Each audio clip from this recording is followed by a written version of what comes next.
Location, quality, the best. Price, lowest. Stepstone presenting luxury 2 BHK Thinnai apartment, just 69 lakhs, near Porur Kattupakam. Audi offer registration free. திமுக தன் கட்சியில், அதாவது தன் திராவிடம் திமுகவோட கொள்கையில் எடுத்தீங்க போது சமூக நீதினு சொன்னாங்கல்ல, அது தோற்று போச்சு.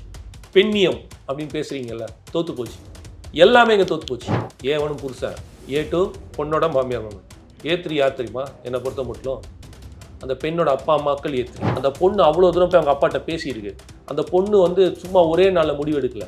சமூகத்தில் இருக்கும் நமக்கு இருக்கிற அந்தஸ்து, கௌரவம், மயிறு, மட்டை இதெல்லாம் பார்த்து அந்த பொண்ணை கன்வின்ஸ் பண்ணி குடும்பம்னா அப்படிதான் இருக்கும், போக போக சரியாயிடும். நீங்க சும்மா மேலோட்டமா தான் எல்லாரும் பார்த்துட்டே இருக்கீங்க. அடி ஆழ வரைக்கும் போங்கன்ற அந்த பொண்ணுக்கே அந்த தைரியம் இல்லை. நீங்க அழுவுறீங்க, என் பொண்ணு போச்சு என் பொண்ணு போச்சுன்னு. எத்தனை வாட்டி முறையிட்டு இருக்கோம். அப்போ உங்க கௌரவம் தானே பெருசா தெரிஞ்சுது. நீங்க உங்க கௌரவத்தை வச்சு நாக்கு ஒழிப்பீங்களா? உன் பொண்ணே போயிடுச்சு. வளர்ந்த நாடில் இருக்கும் எல்லாமே நம்ம நாட்டில் இருக்கு, எல்லாமே நம்ம நாட்டில் கிடைக்குது. ஆனா இருந்தாலும் இந்தியா இன்னும் வளர்கிற நாடு தான். ஏன்னா அங்க இருக்கிற பெண் உரிமை இங்க இல்லை.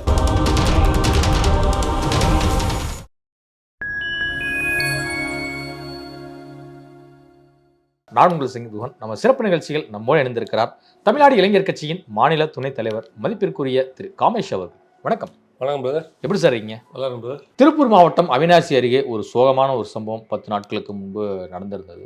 திருமணமான 78வது நாளில் இளம்பெண் ரிதன்யா அவர்கள் தற்கொலை செய்து கொண்ட சம்பவம் பெரும் பரபரப்பை ஏற்படுத்தியது. என்னங்க, மேரேஜ் ஆகி ஒரு 2 மாதத்தில் ஒரு பெண் தற்கொலையா அப்படின்னு சொல்லிட்டு பின்னூட்டத்தில் நம்ம எல்லாமே விசாரிக்கும் போது வரதட்சணை கொடுமை ப்ளஸ் கணவன் மூலியமாக தொடர்ந்து ஃபிசிக்கலாக பல்வேறு டார்ச்சர்களை அந்த பொண்ணு அனுபவிச்சிருக்கு அப்படிங்கிற தகவல் வெளியாக இருக்குது. குறிப்பாக அவங்க தந்தைக்கு அனுப்பிய அந்த வாட்ஸ்அப் உரையாடல் என்பது ரொம்பவே எல்லாத்தையுமே உலுக்கி போட்ட ஒரு விஷயமா இருக்குது. இதை எப்படி நம்ம இது மாதிரியான பிரச்சனைகளை களையணும், இதற்கான தீர்வு என்னன்னு நினைக்கிறீங்க? தீர்வு களையணும்லாம் தாண்டி அதை நான் சொல்கிறேன். நல்ல கேள்வி. முதல்ல இது ஒரு 60 வருட திராவிட அரசியலோட தோல்வியாக பார்க்குறேன். கண்டிப்பாக இது தோல்வியாக பார்க்குறேன். பாரதியார் கண்ட புரட்சி பெண்ணுன்னு சொன்னார் இல்லையா, அது இங்கே தோற்று போச்சு. பெரியார் சொன்ன பெண் உரிமை சொன்னார்ல, அது இங்கே தோற்று போச்சு. திமுக தன் கட்சியில், அதாவது தன் திராவிடம் திமுகவோட கொள்கையில் எடுத்தீங்க போது சமூக நீதினு சொன்னாங்கல்ல, அது தோற்று போச்சு. பெண்ணியம் அப்படின்னு பேசுகிறீங்கல்ல, தோற்று போச்சு. எல்லாமே இங்கே தோற்று போச்சு. இதுதான் உண்மை. நீங்கள் ஒரு பெண்ணுக்காக இருந்துச்சுன்னா உடனே பெண் சமத்துவம், பெண் விடுதலை, பெண்ணியம் எல்லாமே நம்ம பேசி பல்வேறு துறைகள்ல பாத்தீங்கன்னா ஆண்களுக்கு இணையாக பெண்களும் வளர்ந்து வரக்கூடிய சூழலை நம்ம பார்க்கணும்ல. ஏங்க அந்த பொண்ணு செத்து போச்சு? அடிப்படையாவே நிறைய தப்பு இருக்கு. இங்க A1 யாரு, A2 யாரு, A3 யாருன்னு லைனா போட்டுமா லிஸ்ட். A1 புருஷன், A2 அவங்க அப்பா அம்மா, மாமியார் பொண்ணோட மாமியார் மாமன், A3 யார் தெரியுமா? என்னை பொறுத்த மட்டும் அந்த பெண்ணோட அப்பா அம்மாக்கள் A3. ஒரு பொண்ணை இழந்துட்டு எவ்வளவு பரிதாபதாங்க. ஏன்னா இந்த சமுதாயம் நீங்க கேட்டீங்கல்ல, சமூக நீதி ஒரு சமுதாயம்னு. அந்த பொண்ணு அவ்வளவு தூரம் போய் அவங்க அப்பாட்ட பேசியிருக்கு. அந்த பொண்ணு சும்மா ஒரே நாள்ல முடிவு எடுக்கல. பல முறை அவங்க அப்பாட்ட போய் கேட்டிருக்கு, அவங்க அப்பா அம்மாட்ட சொல்லியிருக்கு, இந்த வேணாம், இது எனக்கு வேண்டாம், இது சரியில்லை, தப்பா இருக்கு, என்னால் வாழ முடியலன்னு. சமுதாய பிரச்சனை, நமக்கு இருக்கிற அடையாளம், சமூகத்தில் இருக்கும் நமக்கு இருக்கிற அந்தஸ்து, கௌரவம், மயிறு, மட்டை இதெல்லாம் பார்த்து அந்த பொண்ணை கன்வின்ஸ் பண்ணி குடும்பம்னா அப்படிதான் இருக்கும், போக போக சரியாயிடும் அப்படின்னு. ஏங்க அந்த பொண்ணோட பிறப்பு உறுப்பில் காயப்பட்டுற அளவுக்கு ஒரு மோசமான ஒரு பிஹேவியர் இருக்குன்னா அப்போ எவ்வளோ ஒரு சைக்கோத்தனமான ஒரு நாயாக இருப்பாங்க. நம்ம பார்க்கல, பட் கேள்விப்படுறோம். அதில் வந்திருக்க ரிப்போர்ட்ஸை வச்சு பார்த்துட்டு தரும். அது அப்போது அந்த ரிப்போர்ட் சும்மா எழுத மாட்டாங்கல்ல, போஸ்ட்மார்ட்டம் ரிப்போர்ட்டில் அந்த பொண்ணுக்கு அப்படி கொடுத்துருக்காங்க. சைக்கலாஜிக்கலாக அவ்வளோ அந்த பொண்ணு கீழே உட்கார சொல்கிறாங்களாம், சோஃபாவில் உட்காரக்கூடாது, பணத்தாசை பிடிச்சது. நீங்கள் ஒன்று அந்த பொண்ணு போய் அவங்க அப்பா என்ன பேசிடுங்க. எனக்கு கோவமே எங்கள் அப்பா மேலே தாங்க ஃபஸ்ட்டு. என்னங்க சமுதாயம், என்னங்க இன்னைக்கு உன் பொண்ணு போச்சு, எவனா ஒருத்தன் கொடுக்க போகிறான் உனக்கு. என் நண்பர்களிடம், சொந்தக்காரங்களிடம் கௌரவம் போயிடும், அசிங்கமாக பார்ப்பாங்க. அப்போ இந்த இடத்துல தாங்க பெண்ணியம் இதுவாயிடுச்சு, சமூக நீதி போச்சுங்க. பெரியார் பகுத்தறிவு சொன்னல போச்சு பாருங்க. இதெல்லாம் தான் தோற்று போச்சு. பாரதி கண்ட புதுமை பெண், அந்த பெண்ணு மேலே எனக்கு கோவம் இருக்குது. படித்த பொண்ணு தானே, போடா மயிரும் தூக்கி போட்டு வர வேண்டியதானே, வேற வாழ்க்கை இல்லை, உன்னால் வாழ முடியாது. அப்போ பாரதி கண்ட புரட்சி பெண் என்ன ஆனா, சிங்கப்பெண்ணே நம்ம திரையில தான் பார்க்குறோம். ஆனால் கடல் நிலையில் என்னவா இருக்கு? சமூக நீதி, திராவிட அரசியல், ஜாதி அப்படிலாம் சொல்கிறீங்களே. 2 நாள் முன்னாடி ஒரு ஸ்கூல் டீச்சர் அவங்களும் ஒரு RO officer RTO officer, VO ஆஃபீஸரோ ஆர்ஓ ஆஃபீஸரோ ஒருத்தர் திருச்சியில் ரயில் முன்னாடி நின்று 2 பேரும் புருஷனும் பொண்டாட்டியும் தற்கொலை பண்ணிக்கிட்டாங்க. ஏன் பண்ணிக்கிட்டாங்க? நாமக்கல் ஆர்ஓவா? நாமக்கல்ல இல்ல, அவர் ஆர்ஓ வேலை பார்த்து திருச்சியில், பட் நாமக்கலை சேர்ந்து. நாமக்கல்ல ஏன் தற்கொலை பண்ணிக்கிட்டாங்க? எதுக்கு பண்ணிக்கிட்டாங்க? 2 பேரும் ரயிலில் வந்து பண பிரச்சனையா? தன் பெண் வேற்று ஜாதி பையனை லவ் பண்ணிட்டா, எவ்வளவோ பேசி கன்வின்ஸ் பண்ண முடியல, அவனை தான் கல்யாணம் பண்ணிப்பேன்னு சொல்கிறான்ற ஒரே காரணத்துக்காக போய் செத்தாங்க. கேவலமா அல்லது சமுதாயத்தில் அதுவும் பாடம் எடுக்கும் ஒரு டீச்சருங்க, 2 பேருமே கவர்மெண்ட் ஸ்டாஃப், அந்த கவர்மெண்ட் ஸ்டாஃப்ல பாடம் எடுக்கிற டீச்சருங்க அந்த அம்மா.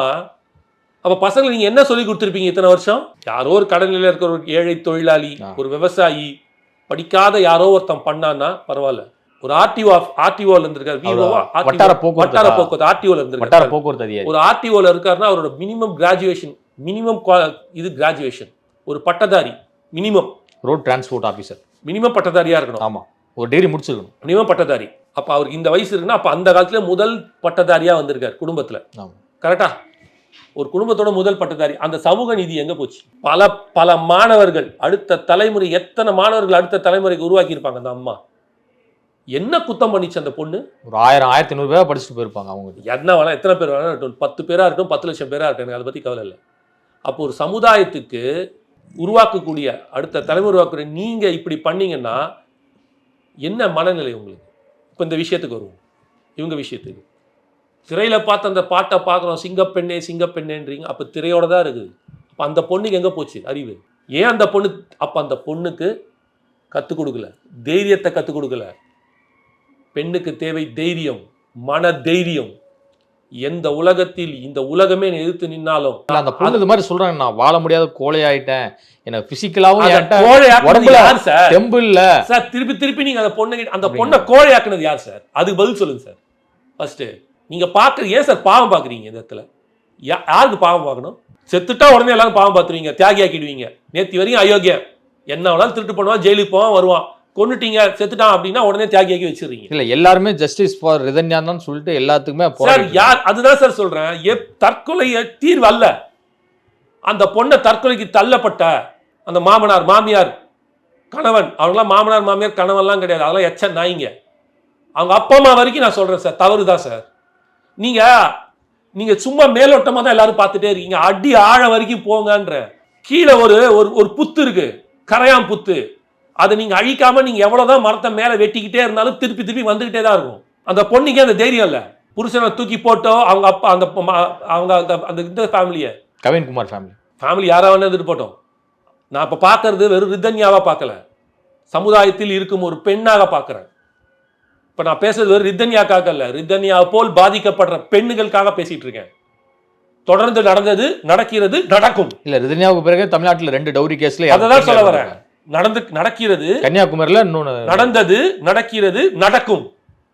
இந்த காணொலி மூலமா ஒரு 10 பெண்கள் 2 பெண்கள் தைரியத்தை வளர்ந்து வச்சுன்னா அதோட சந்தோஷப்படுறோம். நான் எதுவுமே இல்லை. அதுதான் தீர்வு என்னை பொறுத்த மட்டும். எனக்கு எல்லார் மேலேயும் கோவம் இருக்கு. முதல் கோவம் அந்த எச்சன் நாய் மேல. அவனெல்லாம் சும்மா நீங்க என்ன பண்ண போறீங்க? இப்போ அவனை என்ன சட்டம் வச்சிருக்கீங்க? நீங்க அவனுக்கு ஜெயில போடுவீங்க. 2 மாசம் 3 மாசம் மேக்சிமம் 6 மாசம் கழிச்சு வெளில வந்துடுவான். கேஸ் நடந்துகிட்டே இருக்கும். என்ன கேஸு? அந்த பொண்ணு தற்கொலை பண்ணது தூண்டினேன்னு போட்டு முடிச்சு விட்டுருவீங்க. திருப்பி வந்து 6 மாசம் கழிச்சு 1 வருஷம் கழிச்சு கொழுப்புல, என்ன கொழுப்புன்னு உங்களுக்கே புரியும், அந்த கொழுப்புல இன்னொரு பொண்ணை கல்யாணம் பண்ணிப்பான். தான் ஜாதி, பெரிய ஜாதி, பெரிய லெவலு அப்படின்னு நினச்சிக்கிட்டு. அவனெல்லாம் ஆண்மையை எடுத்துடணும் சார். அப்படி ஒரு சட்டத்தை கொண்டு வாங்க. எந்த கணவன் தன் மனைவியிடம் வரதட்சணை கேட்டு கொடுமை செய்கிறானோ, பிரச்சனையாகி இவ்வளோ தூரம் போகுதோ, அந்த கணவனோட ஆண்மையை எடுத்துட்டோம் வச்சிங்களேன், ஆண்மை தன்மையை எடுத்துட்டோம் வச்சிங்க, அதுக்கப்புறம் அவனுக்கு தோணவே தோணாது. அப்போ ஒரு பயம் உண்டு பண்ணும். தவறு இல்லை, பயம் இருக்கணும். குழந்தைகளை நீங்கள் அடித்து வளர்க்கும் போது தான் சார் பயம் இருந்துச்சு. அதனால தான் சிகரெட் பிடிக்க மாட்டான், தம் அடிக்க மாட்டான். ஆனால் இன்னைக்கு நீங்கள் அடித்தாலே தப்புன்னா மயிறு நீ என்ன வேணாலும் பண்ணிட்டு போனான்னு வாத்தியார் கம்முன்னு போயிடுறான். அதனால தான் அவன் கஞ்சா அடிச்சுன்னு உட்காந்து போகிற போக்கா பொறுக்கியாக சுற்றின்னு இருக்கிறான். 16 வயசு பையன், 14 வயசு பையன் 12 வயசு பொண்ணை கொண்டு போயிட்டு 3 மாதம் ரேப் பண்ணிக்கிறாங்க. அதுவும் 4 பேர் சேர்ந்து அவனை ஜெயிலுக்கு கூட்டு போய் உட்காந்து வச்சா கூட அது கூட அவனுக்கு பெருசாக தெரியாமல் சிரிச்சு நிற்கிறானுங்க எல்லாரும். சமுதாயம் இப்படி நோக்கி பயணிக்குது. புரியுதுங்களா நான் சொல்ல வருது உங்களுக்கு? அப்படி செய்யுங்க. இப்போ நீங்கள் செய்ய வேண்டிய அது மட்டும் இல்லை, அது ஒரு சமுதாய பயத்தை அதாவது வந்து ஆண் வர்க்கத்தோட மேல் சாவனிசம் இருக்குல்ல, அதை உடைங்க. அவன் எதனால் அந்த திமிரில் இருக்கான், நான் ஆம்பளடா அப்படிதான் இருப்பேன்றான்ல, அதை செருப்பை கிட்ட அடிக்கிறதுக்கு இது செய்யுங்க. ஒரு 10 பேருக்கு செய்யுங்க. அதை விட அவனுக்கு ஒரு வெக்கம், ஒரு கூனி குறுகிறது சமுதாயத்தில் எதுவுமே கிடையாது அவனுக்கு நீங்கள் கொடுக்குற தண்டனையில். இது இந்த அளவுக்கு ஹியூமன் ரைட்ஸில் வரும் போகலாம் எனக்கு தெரியாது. நான் அந்த அந்த அந்த பொண்ணு, அந்த ரிதன்யாவோட இல்லை இந்த சமுதாயத்தில் இருக்கும் இது போல் கஷ்டப்படக்கூடிய பெண்கள், இன்னும் வெளியில் வராத பல பெண்கள் இருக்காங்க. இதெல்லாம் போய் சேருமான்னு தெரியல. சேர்ந்தா ரொம்ப சந்தோஷப்பட. ஒரு அண்ணனாக நான் சொல்கிறேன், ஒரு அண்ணனாக மனசார சொல்கிறேன். உலகத்தில் சாதிக்க எல்லாருமே சொல்லியிருக்கேன், அந்த உலகமே உன்னை எழுத்து நின்னாலும் நீ தோல்வி அடையும் வரை போராடி கொண்டே இரு அப்படின்னு. ஆண்களுக்கு மட்டும் இல்லை, இது பெண்களுக்கும் உண்டு. அந்த அப்பா அம்மாக்கள்லாம் வந்து அவங்களுக்கு ஒரு பேர் வைங்க சார். புள்ளைய வச்சு விபச்சாரம் பண்ணியிருக்கீங்க சார். இந்த வார்த்தையில என்ன சொல்லுவாங்க, கட்சியோட துணைத் தலைவரா இருக்கிறீங்க சார். அது வந்து அந்த தவிர்த்துருங்க. புள்ளைய காசு வித்தா வேற என்னன்னு சொல்லுவீங்க? புள்ளைய காசு வித்தா வேற என்ன? பொண்ணு நல்லா இருக்குன்னு சொல்லிதானே 300 பவுன் நகையெல்லாம் போட்டு எல்லாம் சீர்வரிசை மாமியார் அனுப்பிச்சிருக்காங்க. புரிஞ்சுங்க, நான் சொன்னது மாமியார் மாமனார. நான் வந்து இவரை சொல்ல, நீங்க தப்பா புரிஞ்சுட்டு இருக்கீங்கன்னு நினைக்கிறேன். நான் சொன்னது அந்த வரதட்சணை கொடுமை கேட்ட குடும்பம், எந்த அப்பா அம்மாக்கள் தம் பிள்ளைக்கு கல்யாணம் பண்றதுக்கு பணம் வாங்குறாங்களோ அவர்கள் விபச்சாரம் தான். அவன் பிள்ளை வச்சு விபச்சாரம் தான் பண்றேன்னு சொல்வேன். நான் பொண்ணை சொல்லலை, தயவுசெய்து புரிஞ்சுங்க. நான் பொண்ணு ரிதன்யாவோட அப்பா அம்மாவை சொல்லலை, நீங்கள் தப்பாக புரிஞ்சு அதான் நினச்சிங்க நீங்கள். நான் அவங்கள சொல்லலை, அந்த இறந்து போன பொண்ணோட கணவன், அவர்கள் அப்பா அம்மா, என் பையனுக்கு நீ இவ்வளோ பவுன் நகை போடு, காரை கொடு, காசை கொடுன்னு எந்தெந்த அப்பா அம்மாக்கள்லாம் தன் பையனுக்கு வந்து வாங்கி, ஒரு பொண்ணுக்கு பண்ணுறது அவங்க இஷ்டம், புரியுதுங்களா? இல்லை, இன்னும் 200 பவுன் கேட்டிருக்காங்க. அதை தான் சொல்கிறேன், அது விபச்சாரன்ற. உன் பிள்ளைய வச்சு நீ விபச்சாரம் பண்ணுறேன்ற, அவ்வளோதான். அதுக்கு ஜிக்லி அமுச்சு விட்டுரு, இன்னும் நல்லா சம்பாதிச்சு கொடுப்பான். பெரிய பெரிய ஆட்கள் இருக்கிறாங்க. நீ பண்ணது விபச்சாரம் தானே, அந்த அப்பா அம்மாக்கள் பண்ணது அவன் பையனை வச்சு விபச்சாரம் தானே, வேற என்ன எடுப்பீங்க நீங்க? ஆனால் அந்த பொண்ணு கல்யாணம் 20ஆம் நாள்லேயே சொல்லியிருக்கு, இது மாதிரிலாம் உங்கள் பையன் ஏதோ ரொம்ப டார்ச்சர் பண்ணுறாரு. அதை தான் சொல்ல வரேன் நானும். அது அப்பாட்ட சொல்லும்போது அப்பா என்ன கௌரவம், அறிவுரை கொடுத்து அமிச்சாரான் வீட்டுக்கு. இல்லை, மாமியார்ட்ட சொல்லியிருக்கு அந்த பொண்ணு, அம்மாட்ட கூட சொல்லாம ஃபர்ஸ்ட் மாமியார்ட்ட சொல்லியிருக்கு. அது அவங்க தான் தெரிஞ்சு போச்சே. ஏன் உண்மையிலேயே நல்லவனா பையன் எப்படி வேணாலும் இருந்துக்கிட்டோம், இருக்கா வச்சுப்போம். அது அது சைக்கலாஜிக்கலாக இருக்கிற ஏதோ ஒரு இஷ்யூ, புரியுதா? நீ எதுக்கு போய் பணம் கேட்ட? 70 லட்ச ரூபாய்க்கு கார் வாங்கி கொடுத்துருக்குறாங்க, பத்தாது எனக்கு இன்னொரு 1 கோடி கொடு, இன்னொரு 200 பவுன் நகை கொடுன்னு கேட்குறேன். வெக்கமா இல்லை? விபச்சாரம் பண்ணுறதுக்கு அவன் பிள்ளையே பெத்த நீ பண்ணது அதானே. இப்போ இல்லை, உங்க அப்பா எதில் கையெழுத்து கேட்டாலும் போட்டுருவியா அப்படின்லாம் சொல்லி அந்த பையன் கேட்டிருக்கான். இவன் கேட்டிருக்கா, நான் கையெழுத்து கேட்டால் உடனே போட்டுருவியான்னு. இல்லை, எனக்கு வந்து உங்கள் மேலே இப்போதைக்கு நம்பிக்கை வரல, நம்பிக்கை வந்ததுக்கப்புறம் பார்க்கலான்னு. வரதட்சணை வாங்கினீங்கல்ல, கொடுத்துருக்காங்கல்ல, கிட்டத்தட்ட 3 கோடி ரூபாய்க்கு மேலே செலவு பண்ணதான் நான் கேள்விப்பட்டேன். 2லேருந்து 3 கோடி. அது கல்யாணத்துக்கு கிராண்டாக பண்ணால் அது வேற.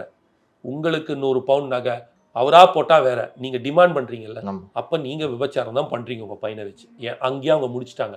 இதற்கு மேலே அவர்களை பற்றி பேச அருகதையே கிடையாது. அந்த பையன் டார்ச்சர் பண்ணதுக்கு நான் ஒரு அறிவுரை சொல்லிட்டேன். இப்போ என்னோட கோவம் அவங்க அப்பா மேலேயும் இருக்குது, அவங்க அம்மா மேலேயும் இருக்குது.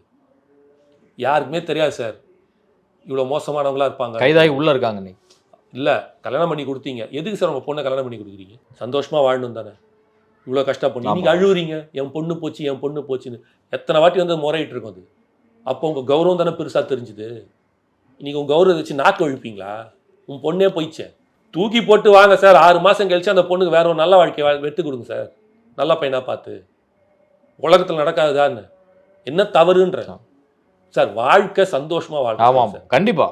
மனிதனாக பிறப்பு ஒரு முறை, அவ்வளோதான். வாழ்க்கை சந்தோஷமாக வாழணும், நம்ம அதை தான் நினச்சி போகிறோம். அவங்க அந்த மாதிரி இல்லை. அதுக்கு ஆல்டர்னேட் என்ன? சமுதாயத்தில் கெட்ட பேர், ஜாதியில் நம்மளை வந்து நம்ம சொந்தக்காரங்க தப்பாக பார்ப்பாங்க. அவனை சோறு போட்டான் அவனுக்கு, நீங்கள் அந்த பொண்ணு போயிடுச்சு, என்ன பண்ண போகிறீங்க? அந்த பொண்ணு மேலேயும் தவறு எனக்கு இருக்குது. அந்த பொண்ணு மேலே எனக்கு ஒரு சின்ன கோபம் இருக்குது. ஏன் அவ்வளோ கோழையாக வளர்த்துருக்கீங்க? அப்போ அந்த கோழையாக அந்த பொண்ணை ஒரு அடிமை நிலையில் வச்சது யார்? இந்த சமுதாயம் தானே. அந்த பொண்ணுக்கு ஏன் நீங்கள் கேட்டீங்க தெரியுமா, இதுக்கு என்ன தீர்வுன்னு? படிப்பு கொடுவாங்க, கிளாஸ் எடுங்க, பாடத்தில் கொண்டு வாருங்க சார். ஃபாரின்ல இந்த மாதிரி நீங்கள் எங்கேயா பார்க்குறீங்களா சார்? 2 பேரும் பிரிஞ்சு கூட போயிடுறாங்க. புருஷன் தொல்லை தாங்க முடியாமல் இந்த மாதிரி ஃபாரின்லலாம் கொண்டு செத்ததெல்லாம் பார்த்துருக்கீங்களா? தற்கொலை பண்ணிக்கிட்டு குடிக்கலாம் கிளம்பிடுவாங்க கூட சார். கொரட்டை விட்டா புருஷனுக்கு டைவர்ஸ் வாங்குற ஒரு ஒரு ஒரு சிஸ்டம் சார் அவங்கெல்லாம். எனக்கு ப்ரைவசி கெட்டு போகுது, எனக்கு தூக்கம் வரல, என் புருஷன் கொரட்டை விடுறான், எனக்கு டைவர்ஸ் வேணும்னு கேட்குற அளவுக்கு அந்த பெண் உரிமையை நிலைநாட்டக்கூடிய சமுதாயமாக இருக்குது இந்தியாவில் இருக்குது. உலகத்தில் ஃபாரின் கண்ட்ரி வளர்ந்த நாடு, இந்தியா வளர்கிற நாடுன்னு சொல்கிறீங்களா? ஒரு நாடு என்பது வளர்ந்தது எங்கே தெரியுங்களா? அதான் காந்தி சொன்னார், உண்மையான சுதந்திரம் எப்போ தெரியுமா? என் பெண், என் சமுதாயத்தில் இருக்கும் பெண் என்று, என் நாட்டில் இருக்கும் பெண் என்று ஒரு நாள் நகநட்டெல்லாம் உடம்பு ஃபுல்லாக போட்டுக்கிட்டு 12 மணிக்கு சந்தோஷமாக அவள் நினைத்தது போல் ஒரு பறவையாக சுற்றி வருகிறாளோ, எந்த ஒரு பிரச்சனையும் இல்லாமல், அன்றுதான் என் நாடு முழுமையான சுதந்திரம் அடைஞ்சதுன்னு காந்தி சொல்லிட்டு போயிட்டான். அதே மாதிரி அந்த ஃபாரின்ல இருக்கிற வளர்ந்த நாடுக்கும் இது ரொம்ப முக்கியமான பாயிண்ட்டுக்காக சொல்ல வரேன். அங்கே இருக்கிற BMW கார் இங்கே இருக்குது சார், அங்கே இருக்கிற ஆடி கார் இங்கே இருக்குது சார், அங்கே இருக்கிற ஐஃபோன் இங்கே இருக்குது சார், அங்கே இருக்கிற கொக்கோ கோலா பெப்சி இங்கே இருக்குது, அங்கே இருக்கிற KFC இங்கே இருக்குது, அங்கே இருக்கிற பிஸா இங்கே இருக்குது, அங்கே இருக்கிற சினிமா இங்கே ஓப்பன் ஆகுது. வளர்ந்த நாடில் இருக்கும் எல்லாமே நம்ம நாட்டில் இருக்குது, எல்லாமே நம்ம நாட்டில் கிடைக்குது. ஆனால் இருந்தாலும் இந்தியா இன்னும் வளர்கிற நாடு தான். ஏன்னா அங்கே இருக்கிற பெண் உரிமை இங்கே இல்லை. எந்த சமுதாயத்தில் ஒரு பெண்ணுக்கான உரிமை சமத்துவமாக பார்க்கப்படுகிறதோ அன்றுதான் அந்த நாடு வளர்ந்த நாடு, வளர்ச்சி அடைந்த நாடு. நீ வச்சிருக்கிற அணுகுண்டுலையோ, நீ வச்சிருக்கிற உன்னோட டெக்னாலஜி கேஜெட்ஸ்லையோ ஒரு மண் ஆக போதில்லை, எல்லாமே பின்தங்கினது தான். அப்போ இந்தியா இன்னும் பிற்போக்கு தானா? பிற்போக்கான நாடு தான், இன்று வரை பிற்போக்கான நாடு சார். 75 வருஷம் கழிச்சு தான் சார் 33% கொடுக்கலான்ற ஒரு பில்லியன் நீங்க பாஸ் பண்றீங்க. ஆனா ஒரு விஷயத்துல காந்தி இவன் வந்து ஃபினாமினல், நேரு, அவருக்கு ஹேட்ஸ் ஆஃப். நியூசிலாந்து மாதிரி நான் நாட்டிலேயே 100 வருஷம் கழிச்சு தான் பெண்களுக்கு வந்து வாக்குரிமை கொடுத்தான். அவன் வளர்ந்துட்டான், டக்கு டக்குன்னு மாறிட்டாங்க. அமெரிக்காவே கொடுக்கல ஃபர்ஸ்ட் டைம்லாம் வாக்களிக்கும் போது, பல ஆண்டுகள் ஆச்சு. ஆனால் இந்தியாவில் தான் எங்கள் பெண்கள் வந்து படிக்கலைனாலும் சிந்தனைகளையும் செயல்பாடுகளையும் ரொம்ப சிறப்பானவர்கள்னு சொல்லிட்டு முதல் வருஷம் சுதந்திரம் பெற்று இந்தியா வாக்குரிமையில் 52 பெண்களுக்கு வாக்குரிமை கொடுத்த மிக சிறப்பான முதல் நாடு இந்தியா. ஃபர்ஸ்ட் எலெக்ஷன்ல கொடுத்துட்டான் சார். அவ்வளோ அந்த அளவுக்கு இருந்த தலைவர்கள் சார். பெண்களுக்கான உரிமை நீங்க தெரியுமா எந்த அளவுக்கு இருக்குன்ட்டு? இன்னைக்கு இல்லை, 1000 வருஷத்துக்கு முன்னாடி 63 நாயன்மார்கள் கேள்விப்பட்டிருக்கீங்களா? சிவபெருமானுக்கான 63. அதில் காரைக்கால் அம்மையார் ஒருத்தங்க இருக்காங்க. அவங்களும் அந்த 63 நாயன்மார்கள், சிவனடியார்கள் 63 நாயன்மார்கள், அவங்களும் ஒருத்தங்க. 63ல் 62 பேர் நின்றுட்டு இருப்பாங்க. காரைக்கால் அம்மையார் உட்கார்ந்துருப்பாங்க. கடவுளுக்கு நிகரண்டா பெண்ணுன்னு வளர்ந்த பூமி. அதனால்தான் பாரத தாய், தாய் பூமி, தாய் நாடுன்னு சொல்றோம். நம்ம ஏதாவது ஒரு நாட்டில் பாரத தாய் பெண்ணை வந்து சாமியா போற்றி பார்த்துருக்கீங்களா? எத்தனை பேர் இதை பார்த்துருக்கீங்க? முடிஞ்சா கோயிலுக்கு போகும்போது பாருங்க, நீங்க போயிட்டு சிவபெருமான் கோயிலில் 63 நாயன்மார்கள் இருப்பாங்க. அப்பர், வாசகர், திருஞான சம்பந்தர், மாணிக்க வாசகர், அவர் இவர் நிறைய, அகஸ்தியர் அப்படின்னு அவ்வளோ பேர் நின்றுட்டு இருப்பாங்க.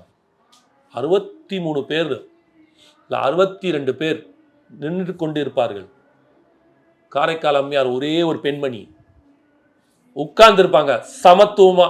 சிவபெருமானுக்கு கடவுளுக்கு நிகர், அந்த இடத்துல கூட மரியாதை. கடவுளுக்கு இடுப்பா நிகரானவர் பெண்கள் அப்படின்ட்டு அவங்களை அந்த அளவுக்கு மரியாதை கொடுத்து வச்சு. ஆனால் இன்னைக்கு ஜாதி, மதம், வெத்து, கௌரவம், மயிறு, மண்ணாங்கட்டின்னு போட்டு கொன்னெடுக்கிறீங்க எல்லாரையும். என்ன சார் சமுதாயம் இதெல்லாம்? யாரோ ஒரு பொண்ணை லவ் பண்ணிட்டானா, வேற ஜாதி பொண்ணை லவ் பண்ணா அப்பா அம்மா போய் சாவுறீங்க, இல்லைன்னா கட்டி கொடுத்து சாவடிச்சிக்கிறீங்க. இதெல்லாம் டீக்ரேடிங் ஆஃப் சொசைட்டி. எங்கேயோ 1-2 நடக்குதுன்னு சொல்றீங்க. அது 1-2 நீங்க வந்து இன்சிடென்ட் வேணா 1-2 இருக்கலாம், அதோட பாதிப்பு இருக்கிற சமுதாயத்தில். அப்ப எத்தனை பேர், எத்தனை கோடி பெண்கள் இந்த மாதிரி சகிச்சுக்கிட்டு வாழ்ந்துட்டு இருக்காங்க. அப்ப அவங்களுக்கு தன்னம்பிக்கை எங்க சார் கொடுத்துருக்கீங்க? ஆடம்பர அது மாதிரி ஆரம்பிக்கிற படிப்புல கொடுங்க. அதை அந்த பெண்ணுக்கு என்னானாலும் நான் முயற்சித்து நிற்பேன் அப்படின்ட்டுன்னு நீங்க கேட்டீங்க தெரியுமா? என்ன சார் அவங்கெல்லாம் கூட போய் விழா வெறும்னா பேருக்கு போயிட்டு அவங்கள பிறந்தநாள் அன்னைக்கு என்ன பிறந்தநாள் அன்னைக்கு அவங்களுக்கு போயிட்டு மாலையை போட்டு வருதுல்ல, அவங்களுக்கு கொடுக்குற பேரோ இதுவோ கிடையாது. அதனால தான் நான் சொன்னேன், பாரதி கண்ட புரட்சி பெண், பெரியார் சொன்ன பெண்ணடிமை, இது பெண்ணியம் எல்லாமே செத்து போச்சுன்னு அதுதான் சொன்னேன், தோத்து போச்சுன்ட்டு. செத்து போல தோத்து போச்சு. கொண்டு போய் சேர்க்கணும் சார் புஸ்தக வடிவில். அந்த பொண்ணு 12ஆம் கிளாஸ் முடிச்சுட்டு வெளியில் வரும்போது உலகமே அவளை எதிர்த்து நின்னாலும் தன்னோட செயலுக்காக அவ துணிஞ்சு நிற்கணும், பயப்படாம, கோழையாக இருக்கக்கூடாது. இவ்வளோ வளர்ந்து அந்த பொண்ணு படித்த பொண்ணு தானே. ஆமாம் ஆமாம், படித்த பொண்ணு தானே, நல்ல வசதியான வாழ்ந்த பொண்ணு தானே. அதுவே இவ்வளோ இருக்குன்னா அப்போ ஊர் சைடு கிராமத்து சைடில் இருக்கிற பெண் குழந்தைங்களோட நிலைமையெல்லாம் யோசிச்சு பாருங்க சார், எப்படி இருக்கும்ட்டு. அவங்களுக்கு ஒன்றுமே தெரியாதுல்ல, அதுக்கு தெரியாததே இல்லை அந்த பொண்ணுக்கு. கார்லேருந்து பிடெக் ஐடிலாம் முடிச்சிருக்காங்க, பிடெக் ஐடி முடிச்சு. அதான் சொல்ல வரேன், ஐடி முடிச்சு பிடெக் பண்ண ஒரு பொண்ணு, படித்த இந்த அளவுக்கு புத்திசாலியான பொண்ணுக்கு புத்தி இருக்கு, ஆனால் வீரம் இல்லை, கோழையா இருக்கு. அப்போ படிப்பும் இல்லாமல் இந்த அளவுக்கு ஒரு இதுவும் பணமும் இல்லாமல் உலகத்தை வெளி உலகமும் பார்க்காத எத்தனை ஏழை பெண்கள், எத்தனை ஒரு சாமானிய பெண்கள் இருக்காங்க. அப்போ அவங்க நிலைமையில அவங்களுக்கு அதே இதெல்லாம் பேசிட்டு இருக்கு. நீங்க கேட்ட அதே மாதிரி இந்த விஷயங்களை பொறுத்த மட்டும் பெண் உரிமை, பெண் சமத்துவம் என்பது பெண் சிறப்பாக வாழும் சமுதாயம்தான் ஒரு வளர்ந்த நாடு. இது நடக்கணும். அதற்கு வழி என்னன்னா அவர்களுக்கு ஆரம்பத்திலிருந்தே பயிற்சி கொடுங்க சார். ஸ்கூல்ல சிலம்பாட்டம் கற்றுக் கொடுங்க, கராத்தே கற்றுக் கொடுங்க. ஒரு ஸ்கூல்லையும் காசு இருக்கிறவங்க மட்டும்தான் கராத்தே கற்றுக்க முடியும், காசு இருக்கிற பசங்க தான் ஜூடோக்கு போக முடியும். இப்போ ஏழை மாணவர்கள்லாம் எங்கேருந்து அந்த தைரியத்தை கற்றுப்பீங்க? அதை நீங்கள் செய்யணும். செய்யும்போது தான் இந்த மாற்றங்கள் வரும்.